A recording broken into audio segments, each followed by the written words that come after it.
دوستانو غواړم یوه ډېره مهمه خبره در سره شریکه کړم، ډېره زیاته مهمه خبره. په شروع کې بسم الله الرحمن الرحیم. ان الله لا یغیر ما بقوم حتی یغیر ما بانفسهم.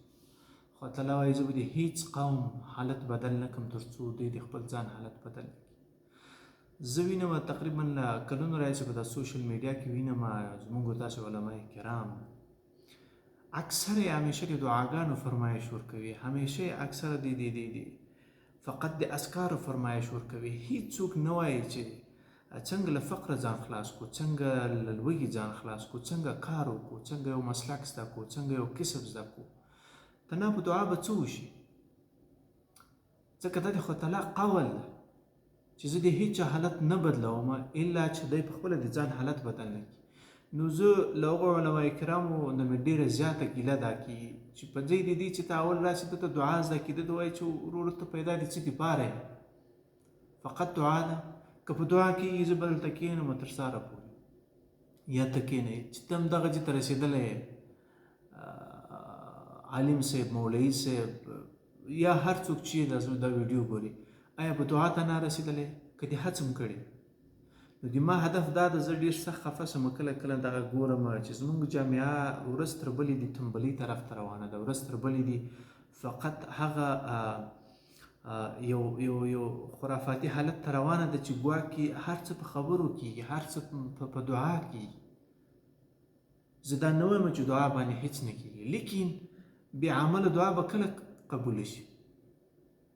ځکه خدای تعالی تنبل انسان نه خوښېږي. خدای تعالی غیرتي ذات ته غیرتي بندګانې خوښېږي چې هغوی د ځان کې تحرک راولي، هغوی تکلیف تیر کړي، هغوی زحمت تیر کړي، هغوی وکړي. په دغه کور کې که د تاسو کوم کورنۍ غړی تنبل یې او هر شي ته یې سترګې نیولې، آیا د تاسو په انساني حالت کې د تاسو هغه خوښېږي؟ نه. د خدای تعالی بنده د دې دپاره پیدا کړی دی چې په سختو کې د خپل ځان وښیي، خپل اصلیت وښیي. زه د دعا هیڅ کله منکر نه یم، لیکن هغه دعا زه څه کوم چې زه هیڅ عمل ونه لرم، زه هیڅ بیداري ونه لرم، زه هیڅ د دې په اړه باندې پلان ونه لرم چې زه باید راتلونکي کې څه وکړم. نو که زما دغه ویډیو څوک ګوري، لطفاً در سره شیر کړئ، په دې خاطر باندې چې ګورئ په دې خبرو مه خطا کېږئ چې دومره قرآن کریم ووایه دا به وشي، دومره قرآن کریم ووایه دا به وشي، دغونه لمونځونه وکړه دا به وشي. والله چې کار ونه کړي، والله چې پلان ونه لري، والله قسم په دغه د الله په ذات درته کوم چې زحمت ونه کاږي، چې ونه زاړې، چې شپې سبا نه کړي، ښه ژوند هېڅوک نشي پیدا کولی. او بله یو بله جالبه خبره دا چې زه ډېر ځینې کړېږم، موږ هېڅکله خدای تعالی د ده د خدایي دپاره نه ده عبادت د خدایي دپاره نه ده کړی، د ده پرستش مې د ده د لویي په خاطر نه ده کړی.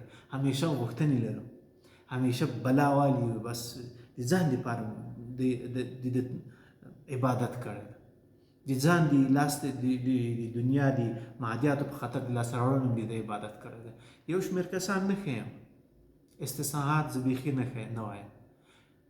موږ خدای تعالی هم د معادیاتو دپاره موږ عبادت کوو، هیڅ هم د ده د لویي په خاطر نه ده عبادت کړی چې اسمان وګوره، ځمکه وګوره، کهکشانونه وګوره، انسان وګوره، څه موجودي پیدا کړی، نړۍ نن کوم طرف ته روانه ده. دغه هر څه لوی رب العالمین پیدا کړي دي. نو دا رب د دې ارزښت لري چې سر ورته ټیټ شي او سجده ورته ولګول شي.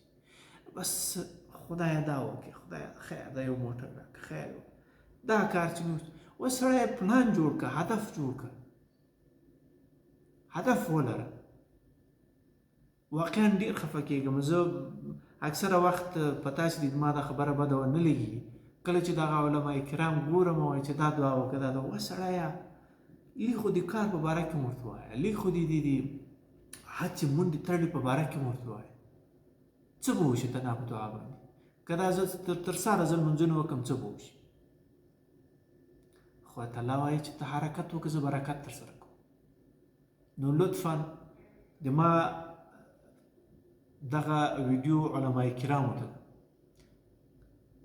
زه نه وایم چې زه عالم یم، زه پوهېږم، زه د یو عام مسلمان په توګه باندې ما دا خبره تاسو ته تذکر کړه، تر ما تاسو ډېر ښه پوهېږئ، لیکن د یو مسلمان په توګه باندې دا د ما وظیفه ده چې زه وایم چې راځي کار وکړو، راځي تصمیم ونیسو، راځي پلان ولرو، راځي زحمت وګالو، راځي خولید وکړو، راځي ناهیلي وي تېر کړو، راځي سختي وي تېر کړو.